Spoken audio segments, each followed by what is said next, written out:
Chapter 1, Doing What I Was Supposed to Do. I touch people for a living. I wasn't supposed to be doing this. I didn't set out to. I wasn't raised to. I was supposed to be a Seventh-day Adventist, a doctor's wife, a mother, and a speech pathologist. I started out doing what I was supposed to do, what my parents and the church expected of me.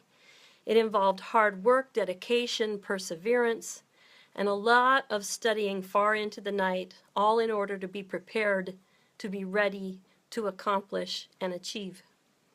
Eventually, I climbed to the top of my mountain of academic achievement, and then I started down the other side and made my way into the working world.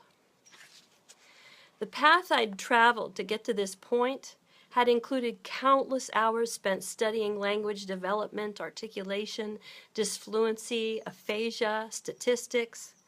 I learned and retained a lot of interesting tidbits that I remember to this day. In other words, comprehension comes before expression. Nouns emerge first and verbs are second. Phonetic symbols can be used to represent all the sounds in our language, with cool little symbols like ah, and zh. And I had learned to exactly transcribe anybody's talking pattern. The stuttering caused by difficulties with speech fluency fascinated me. I'd studied neuroscience with its axons, dendrites, synapses, and neurotransmitters, had learned the areas of the brain and what they were known to govern. I understood audiology, hearing loss, and auditory processing disorders. I'd studied how a stroke can result in aphasia, speech impairment, and cognitive impairment. I had been thoroughly tested to ensure that I knew all the treatment approaches for speech disorder. I sometimes felt buried under a pile of lesson plans and SOAP notes. SOAP is an acronym for Subjective, Objective, Assessment, and Plan, and it's a method of documentation employed by healthcare providers to provide notes on a patient's chart. Through inner-city schools, I earned a hard-won teaching credential. As my comprehensive exams approached, I can remember having the most severe anxiety of my life to that point. A tremendous amount of struggle had gone into obtaining this education while working to pay for it, and everything was riding on the results of those exams. I remember questions swirled in my head. Will this all be for naught? How many ways do I have to prove I'm worthy for graduation, and then prove that I'm worried of being hired somewhere? Well, I survived the rigors of graduate school and marched out into the world armed with my Master of Science degree in Speech-Language Pathology from the California State University, Sacramento. I landed my first job at a head trauma clinic where I specialized in treating speech and cognitive disorders resulting from brain injury. My heart ached for those patients who included young male survivors of accidents, a woman who at 21 had had a brain aneurysm burst, and geriatric patients who had fallen and incurred head injuries. My next job was as an itinerant speech pathologist. I drove from homes to schools, to other schools, to homes again, carrying out the directives of a boss who had secured contracts and insurance payments and who paid me 1/4 of the fee she collected for the work that I did. I worried all the time that I was not able to really help. Conversations with my boss included exchanges like this. Me, the stroke patient I've been seeing for 3 weeks has not made any measurable progress, and he's now expressing discouragement. Her, well, the insurance company has authorized 12 visits, so you just need to keep seeing him.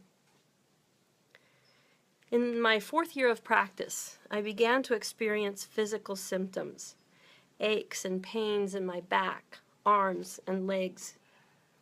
My solution was to schedule a weekly massage, and I looked forward to that time more than anything else all week. My doctor husband didn't hold the practice of massage therapy in high regard. His church-taught idea of massage was probably more along the lines of massage parlor. But I would escape to my appointments and come home feeling better.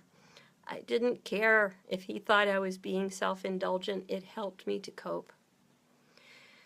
I was sitting all the time, often in tiny chairs and walking in high heels.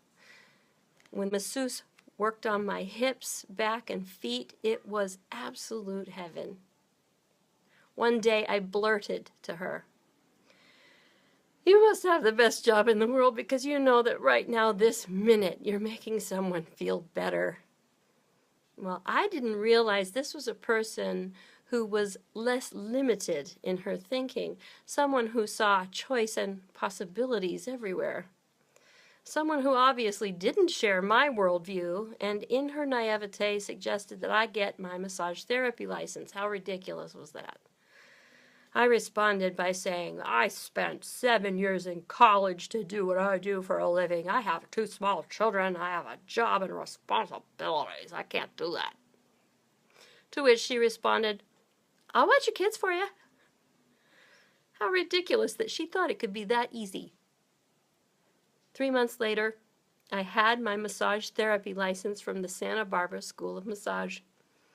With the full disapproval of my children's father, I began dabbling and touching people.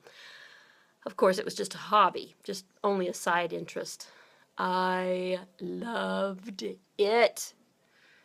After a year of having one foot in speech pathology and the other in massage therapy, I finally made the leap toward what I loved. I have never once regretted it. I don't look back with sadness at having left behind all the driving, the paperwork, the soap notes, the grappling with insurance companies over getting paid, and all the stress and tension I brought on myself by doing a job that I didn't love. I could not have known then where my choice at this fork in the road was going to lead me. I had no clue that I was choosing to follow a transformational path. I didn't realize how much my clients would affect me. I wasn't aware of how much fulfillment was yet to be discovered in my life.